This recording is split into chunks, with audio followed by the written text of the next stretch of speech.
या देशामध्ये ज्यांनी ज्यांनी खऱ्या अर्थानं समाज सुधारण्याचं आणि या देशातल्या तमाम गरीब गोरगरीब जनतेसाठी काम केलं त्या सर्वांचं आणि त्याचबरोबर तुमच्या आणि माझ्या जीवनाचा ज्याने उद्धार केला नव्हे तर या देशात संविधान देऊन एका चहावाल्याला पंतप्रधान बनवलं, एका रिक्षावाल्याला मुख्यमंत्री बनवलं, अजून कोणाकोणाला काय काय बनवलंय.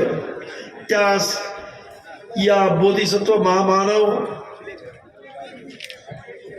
डॉक्टर बाबासाहेब आंबेडकर यांच्या प्रतिमाला यांच्या विचाराला त्रिवार वंदन करून आज मी खरं म्हणजे धन्य झालो.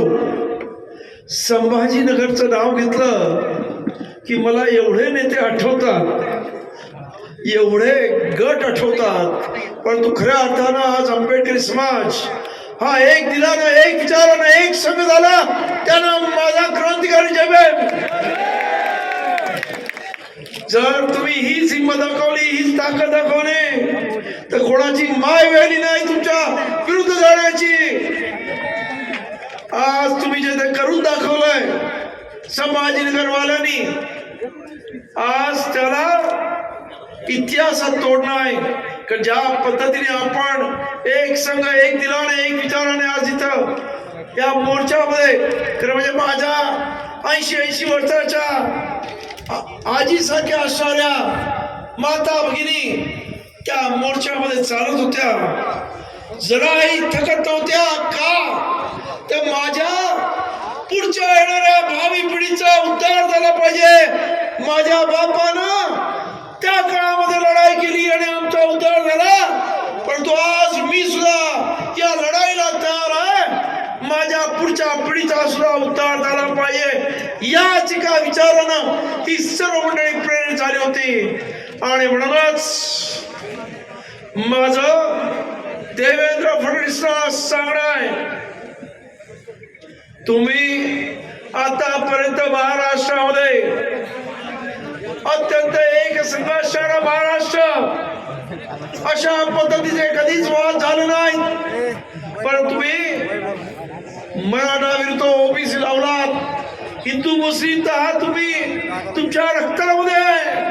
ते केल्याशिवाय तर तुम्ही राजकारण करू शकत नाहीत. परंतु तेवढं पुरं झालं नाही म्हणून तुम्ही आता मराठा विरुद्ध ओबीसी, धनगर विरुद्ध आदिवासी, वंजारा वंजारी आणि आता अनुसूचित जातीमध्ये असणाऱ्या आमच्या मातंग भावाला वेगळं करून आमच्यामध्ये वाद लावण्याचा प्रयत्न करताय.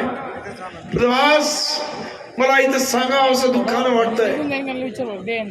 एक अत्यंत विचारवंत, हुशार आणि सुशिक्षित असणारा प्राचार्य प्रशांत कचुजी साठे त्याच्या कुटुंबीय इथे आलं होतं. त्याने आत्महत्या केली. मातंग समाजाच्या या सुशिक्षित तरुणाने आत्महत्या कशाला केली हो? त्याने आत्महत्या ह्याच्यासाठी केली की या इथं जे उपवर्गीकरण चाललेलं आहे त्यामध्ये ह्या दोन समाजाचं आज आम्ही भावाभावासारखे वागतोय. त्याच्यामध्ये हे जे सरकार ज्या पद्धतीनं आमच्यामध्ये फोडा झोडा अशा पद्धतीचं तंत्र वापरतंय त्याला व्यतीत होऊन त्या विचाराने इहलोकीची यात्रा संपवली. शंकर देवेंद्र फडणवीस याचा तू मारेकरी आहेस असं माझं म्हणणं आहे. अरे आज कोणालाही हवं नाही आहे. तुम्ही 4-5 टाळकी त्यातला काही जण आमदारक्या दिल्या आणि कामाला लावलं की या SC मध्ये भांडण लावा आणि आमची पण काही 4-5 टाळकी फिरलेली उगाच नको त्या पद्धतीने महापुरुषाला लिहितात. तुम्ही सर्वजण आपल्या बापाला बाबासाहेब आंबेडकर मानता, त्याला सूर्य मानता. अरे सूर्यावर थुकणाऱ्याची थुकी स्वतःच्या तोंडावर पडते.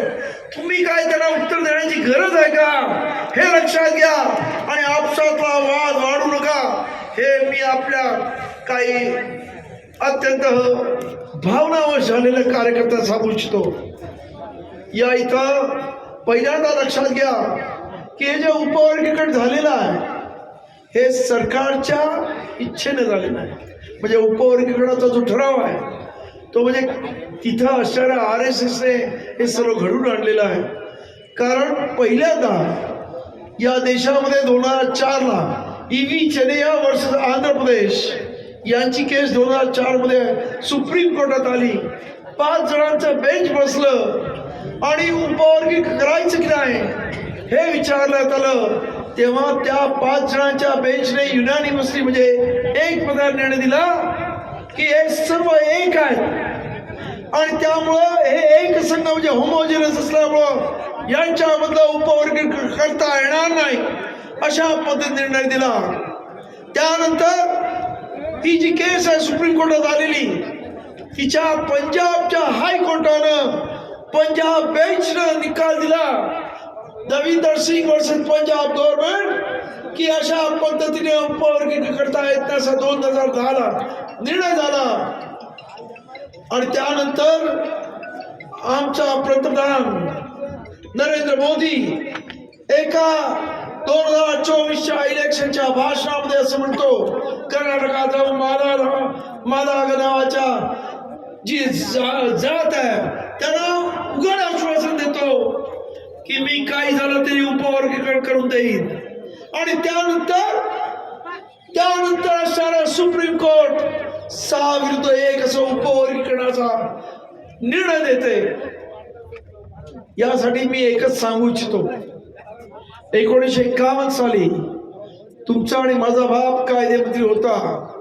त्यावेळेस मद्रास स्टेट म्हणजे मद्रास राज्य होतं आणि मद्रास राज्य विरुद्ध दोंडाई प्रकरण नावाची एक केस त्या काळामध्ये सुप्रीम कोर्टामध्ये आली आणि त्याच्यामध्ये त्यांनी सांगितलं होतं की शेड्यूल कास्टना शिक्षणामध्ये सवलती देऊ नये आणि सुप्रीम कोर्टाने ते मान्य केलं.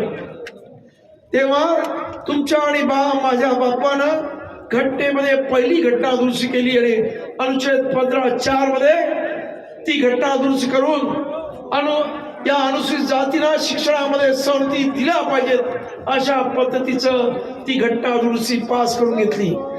त्यानंतर बाबासाहेबांना लोकांनी ती विचारलं की आपण हे घटनेचं मंदिर बनवलं आणि त्याच्यात आता तोडमोड का करताय. तेव्हा बाबासाहेबांनी सांगितलं मी घटनेचं मंदिर बनवलं पण पुजाऱ्याने घाण करून ठेवली आहे ती घाण साफ करायला पाहिजे. आज सुद्धा या सुप्रीम कोर्टाने ही घाण करून ठेवली आहे आणि ती आपण सर्वजण आज साफ करणार आहोत आणि त्याच्यासाठी आपण रस्त्यावरती लढतोय. आज महाराष्ट्राचा मुख्यमंत्री देवेंद्र फडणवीस हा वकील आहे म्हणजे म्हणतो तरी म्हणा हल्ली डिग्र्या कशा येतात काही सांगता येत नाही परंतु लक्षात घ्या जी जजमेंट आलेली आहे त्याच्यामध्ये सुद्धा उपवर्गीकरण हे ऐच्छिक मुद्दा ठेवलेला आहे. म्हणजे त्या राज्यांच्या इच्छेवरती अवलंबून आहे आणि त्या राज्यामध्ये असणाऱ्या जातीने जर मागणी केल्या तर त्यांचा पूर्ण इम्पेरिकल डाटा म्हणजे अचूक माहिती घेऊन ती माहिती मिळाल्यानंतर त्याबद्दल कमिट्या नेमून त्याच्यावरती उपवर्गीकरण करायला पाहिजे. परंतु आमचा पट्ट्या या इथं अनंत मनोहर पदर नावाच्या माणसाची कमिटी बनवतो अहवाल घेतो गुपचूप ठेवतो लोकांना 10 ते 15 मध्ये बाबासाहेब जयंतीच्या काळामध्ये सूचना करा म्हणतो रे अहवाल माहित नाही सूचना काय करणार. त्यानंतर आंदोलन होतं कोर्टात माणसं जातात तेव्हा अजून 15 दिवस दिली जातात आणि अजूनही तो अहवाल गुप्त आहे. याचं कारण असं आहे एक लक्षात घ्या हे करण्यामागे अत्यंत मोठं षडयंत्र आहे.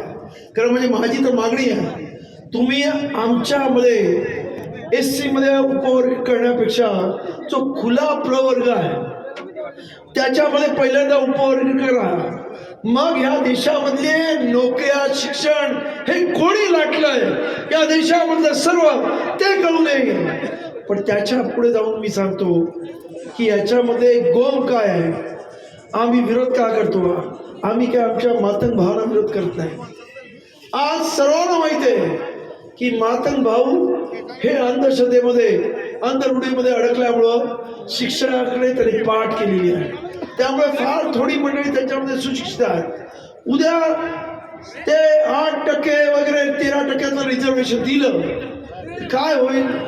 उद्या डॉक्टर इंजिनियर प्राध्यापकाच्या नोकऱ्या निघतील तेव्हा यांच्यासाठी जे 8% किंवा 60% काय ठेवणार आहे ते सरकार ते ठेवलं आणि जर ती उमेदवारच उपलब्ध झाले नसतील तर 3दा त्या ॲडव्हर्टाईज केल्या राहतील आणि नंतर त्या सर्व जागा खुल्या प्रवर्गाला दिल्या जातील.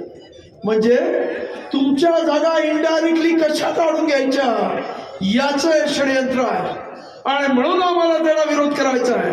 अरे तुमच्या चालीच्या पेक्षा आज आंबेडकरी समाज शिकलेला आहे. तुम्ही पूर्वी कपटकार असताना करायचा पण तो आज बाबासाहेबांमुळं शिका संघटित व्हा संघर्ष करा. त्याच्यामध्ये बाबासाहेबांचा समाज आज शिकलेला आहे. खरं म्हणजे मला असं वाटतं कधी कधी मी गंमत पण सांगतो की शिका बाबासाहेब सांगितलं. कारण जेव्हा ते खऱ्या अर्थाने दीक्षाभूमीला जेव्हा गेले नागपूर मुकामी आणि त्यांना भेटायला लोक येत होते तेव्हा लोकांना ते फक्त एकच सांगायचं पोराला शिकव. खरं म्हणजे तिकडच्या एका हॉस्पिटलमध्ये मला जाण्याचा योग आला. त्या हॉस्पिटलमध्ये डीन आपल्या समाजाचे होते. त्यांनी मला त्यांची कहाणी सांगितली की माझा बाप त्या नागपूरच्या रस्त्यावरती सायकल रिक्षा उडायचा. तो बाबासाहेब दर्शन घ्यायला गेला. बाबासाहेब कोणाला वाकून नमस्कार करू द्यायचे नाही. त्याच्या काठी असे मारायचे त्या आणि एकच सांगायचे की शिकवा पोरांना शिकवा. ते माझ्या बापाने ऐकलं. आम्हाला स्वतः उपाशी राहिला आम्हाला शिकवलं. नागपूरमधल्या सर्वांनी ते अनुकरण केलं बापा लोकांनी आणि आज नागपूरमध्ये IAS IPS डॉक्टर इंजिनियर्स प्रत्येक घरामध्ये आहेत. आणि म्हणून विदर्भामध्ये एक लक्षात येईल विदर्भामध्ये शिक्षण आपल्या बापाने काय सांगितलं शिका संघटित व्हा संघर्ष करा. दुर्दैवानं आम्ही काय केलं शिक्षणामध्ये आमचे विदर्भवाले पुढे गेले. संघटनेमध्ये कोकणामध्ये माणूस अति संघटित झाला आणि संघर्षामध्ये मराठवाडा पुढे गेला.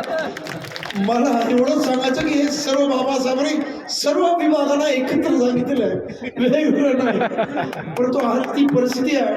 तर सांगण्याचा उद्देश हा की बाबासाहेबांनी हे जे तुम्हाला सांगितलेलं आहे की शिका संघटित व्हा संघर्ष करा. त्याच्यामुळे आज मोठी माणसं शिकली. त्यांनी अंधश्रद्धा अंधरूढी सोडल्या आणि त्यामुळं शिक्षणामुळं त्यांना आज सन्मानाच्या जागा मिळाल्या. ते आज या जातीवादी मनुवादी लोकांना खुपायला लागलंय.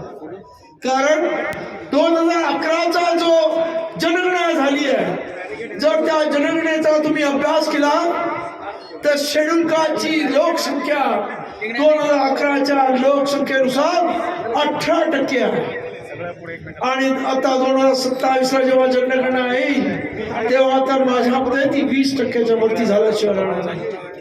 आता यामध्ये आपण जवळपास 12 ते 13% संपूर्ण समाज जो बाबासाहेबांचा बौद्ध समाज आहे एवढा मोठा संख्येने असणार आहे. म्हणून एक मोठी ताकद होणार आहे. आणि त्यामुळं हा समाजाने ज्या काही आरक्षणामध्ये जागा मिळवल्या त्या या इथं असणाऱ्या मनुवाद्यांपेक्षा कितीतरी पटीने जास्त आहे. कारण जर आपण पाहिलं कुठच्याही गव्हर्नमेंट ऑफिसमध्ये जा पोलीस स्टेशनला जा तुम्हाला आमचा माणूस दिसतो. कारण आम्हीच 12-13% इथं महाराष्ट्रात असताना 13% रिझर्वेशनमध्ये आम्ही 6-7% जरी घेतलं आणि मनुवादी 3.5%. त्यातले कोणी इतर इकडे तिकडे गेलेले ते 1-2% सरकारमध्ये आहे म्हणजे नोकऱ्यांमध्ये आहे. त्यामुळं त्यांच्या डोक्यात आणि डोळ्यात तुम्ही सलाह लागला की हे आपल्यापेक्षा पुढे गेले. तर त्यामुळं तुमचं अप्रत्यक्ष पद्धतीनं हे आरक्षण घालवण्याचा प्रयत्न ही मंडळी करत आहेत आणि त्याच्यासाठी हा RSSचा अजेंडा ते राबवत आहेत. परंतु आज त्यांना मराठा आणि कुंडांमध्ये विभागाला यश आलं, त्यांना आदिवासी आणि धनगरामध्ये भांडण लावायला यश आलं. परंतु आम्ही सांगतो, आम्ही आमच्या मातंग भावांना एकत्र घेऊनच हा जो एक संघ, जो आमचा वर्ग आहे SCचा, तो तसा अखंड ठेवणार आहोत. आणि आमची पुढची लढाई देवेंद्र तुला सांगतो, ही जनगणना होऊ दे. जेव्हा 20% वगैरे SC असतील तेव्हा त्या 20% आरक्षण मिळालं पाहिजे, याच्यासाठी सुद्धा आमची असणार आहे. कारण SC आणि STचं आरक्षण हे त्यांच्या लोकसंख्येनुसार दिलं पाहिजे, हे बाबासाहेब आंबेडकरांनी संविधानामध्ये सांगून ठेवलेलं आहे. त्यामुळे आपली लढाई इथं संपणार नाही. तुम्ही काळजी करू नका. हे उपवर्गीकरण तर मी कसंही थांबवीन, आणि नाही थांबलं तर या इथं हे जे माझे मोर्चे चाललेले आहेत, आज जिल्ह्यावर चाललेले आहेत, तालुक्याच्या लोकांच्या मागण्यात की तालुक्यामध्ये सुद्धा आम्हाला मोर्चे काढू द्या. हे मोर्चे डिसेंबरपर्यंत चालतील आणि त्यानंतर डिसेंबरला हिवाळी अधिवेशनामध्ये आम्ही त्या विधानसभेला घेरा घालू आणि मग दाखवू. कारण दिल्लीमध्ये एक आमचाच पोरगा बाबासाहेबाचं लेकरू तिथं गेला जंतर मंतरला, एका धर्मेंद्रची विकेट पडली. एवढे आंबेडकरवादी तिथं गेले तर देवेंद्र तुझं काय होईल? त्यामुळं आमच्या नादी लागायचं नाही आणि तुझं हे जे काही कारस्थान आहे ती थांबव. आंबेडकरवादी हे वेगळे आहेत. त्यामुळं आपल्या सर्वांना खरं म्हणजे अनेक विषयावरती बोलण्यासारखं आहे, परंतु एक तर काळ झालाय, पाऊस कधी येईल. तुम्ही सर्वजण अत्यंत बराच म्हणजे 11-12 वाजल्यापासून तिथं आत 5 वाजलेले आहेत. त्यामुळं जास्त न बोलता फक्त एवढंच सांगतो, ही आपली जी एकजूट आहे ती अभेद्य ठेवा.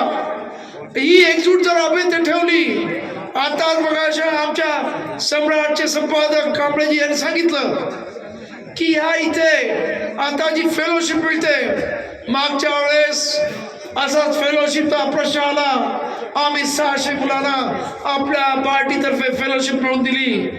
पण आज आरटीला 100, बार्टीला 100, आणि काय मजाक आहे.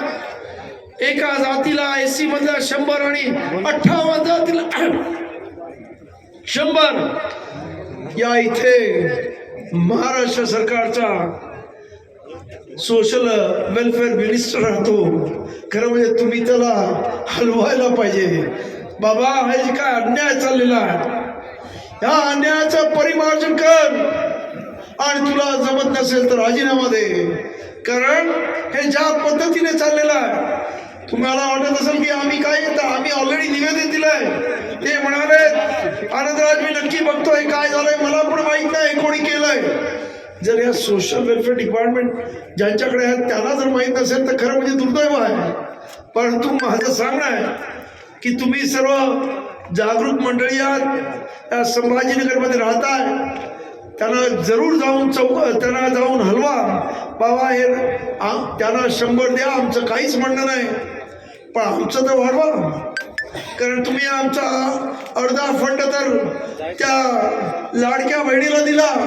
SC STचं जे आपलं बजेट असतं 25,000 कोटीचं जवळपास दरवर्षी बजेट असतं, आणि 25,000 कोटी या SC वरती खर्च झाला तर तुम्हाला तुमच्या हे आरक्षण कोण मागणार? आमची माणसं धंदे, इतर बिझनेस, पोरं शिकून सवरून अत्यंत मोठ्या पोस्टवर लागतील. परंतु आजपर्यंत कधी कुठच्या सरकारने प्रामाणिकपणे ते बजेट SC साठी वापरलं नाही. हे खरं म्हणजे दुर्दैव आहे. प्रत्येक वेळा अजितदादा पळवायचा, आता हे BJP सरकार लाडक्या बहिणीसाठी पळवत आहे. त्यामुळं खरं म्हणजे आपण एक झालो तर आपलं नुसतं बजेट जरी 25,000 कोटी महाराष्ट्रातल्या जनतेला मिळालं तर तुमच्या सर्वांचं आयुष्य बदलू शकतं. एवढा मोठा पैसा आहे. पण दुर्दैवानं आपण एक संघ होत नाही, एकत्र येत नाही, त्यासाठी भांडत नाही. यापुढे मला आशा आहे, कारण मी महाराष्ट्रामध्ये दौरे काढतोय का त्या धाराशिवमध्ये, तर आज इथे पावसाने मेहरबानी केली. त्या धाराशिवमध्ये आमच्या आया बहिणी, म्हाताऱ्या बुजुर्ग, आमच्या आज्या आणि तरुण पोरं, पाऊस एवढा होता की समोर दिसत नव्हतं, तरी त्या मोर्चामधला एकही माणूस हल्ला नाही. ही एवढी जी ताकदची उर्मी, जो जन आक्रोश, तो या महाराष्ट्र सरकारला मला सांगणं आहे, जर तो रस्त्यावरती आज तो शांततेत आहे. बाबासाहेबांनी सांगितलं की मी हे लोकशाहीचं मंदिर उभारलेलं आहे, परंतु त्याने सांगितलं की जर हे या इथं असणाऱ्या प्रथिने योग्य पद्धतीने हाताळलं नाही तर ही जनताच ते उद्ध्वस्त करेल. आणि ती भीती आज आम्ही जंतर मंतरमध्ये बघितलेली आहे, ती महाराष्ट्रामध्ये मला बघायची नाही आहे. आणि त्यासाठी तुम्ही उगाच नको तो देवेंद्र हट्ट करू नका, असं माझं त्यांना सांगणं आहे. आणि हे उपवर्गीकरण ताबडतोब थांबवा, हे मी या सरकारला सांगू इच्छितो. मगाशी आमचे ओंकार भाऊ म्हणाले की तुम्ही सत्तेमध्ये, मी सत्तेमध्ये नाही. का असं इलेक्शनमध्ये कार्यकर्त्यांना सत्तेमध्ये जाण्याची इच्छा होती म्हणून एक वाया मीडिया काढला, त्याच्यामुळे काही जणांना सत्ता मिळाली. पण इलेक्शन पुरती युती ही तात्कालिक असते, हे काही परमनंट लग्न नसतं. हे ओंकारजी तुम्ही आता सिनियर आहात, त्यामुळं तुम्हाला सांगण्याची गरज नाही. आणि त्यामुळं असं काही सांगू नका. आज आपण सर्व स्वतंत्र आहोत. बाबासाहेबांनी आपल्याला स्वातंत्र्य दिलंय. कलम 14, 15, 16, 17 नुसार आपल्याला आपलं व्यक्ती स्वातंत्र्य इथे व्यक्त करण्याचा अधिकार दिला आहे. आणि त्यामुळं कुठल्याही प्रकारचं या पद्धतीनं स्वतःवरती बंधनं आणून घेऊ नका. हे स्वातंत्र्य लोकांना अत्यंत मेहनत करून इतर देशामध्ये मिळाले, पण तुमच्या बापाने, आज आमच्या माता भगिनींना इंग्लंड सारख्या देशामध्ये 1960 मध्ये महिलांना मतदानाचा अधिकार दिला. आणि तुमच्या बापाने एका सईनं या आमच्या माता भगिनींना मतदानाचा, वोटिंगचा अधिकार दिला. केवढा चमत्कार केलेला आहे. प्रॉपर्टीमध्ये अधिकार देतोय, त्याचा योग्य तो वापर करा, एवढं सांगतो. आणि हे उपवर्गीकरणाचा लढा हा डिसेंबरपर्यंत ही उपवर्गीकरण विरोधी लढा चालू राहील. त्याच्यामध्ये आपण सर्वांनी आपले आप्तेष्ट मित्रमंडळी, गणगोत्र या सर्व सांगा, जिथे जिथे आपण असाल या लढ्यामध्ये सामील व्हा. आणि या सरकारला त्यांना हे उपवर्गीकरण मागे घेण्यासाठी आपण जन आंदोलन करूया. कारण या देशामध्ये सुप्रीम कोर्ट सुप्रीम नाही, या देशामध्ये संसद सुप्रीम नाही, तर या देशामध्ये जनता सुप्रीम आहे. जनता ठरवेल तोच निर्णय. आणि हा जनतेने ठरवलेला आहे की उपवर्गीकरण नको. एससीच्या सर्व लोकांनी ठरवलेलं आहे आम्हाला उपवर्गीकरण नको. आणि हाच आमचा निर्णय आहे आणि तो सरकारला मान्य करावाच लागेल, एवढंच सांगतो. आणि हा इथे एवढ्या मोठ्या संख्येने आपण आलात त्याबद्दल आपल्याला क्रांतिकारी जय भीम करतो. आणि मी माझ्या वाणीला विराम देतो. जय भीम, जय भीम. यानंतर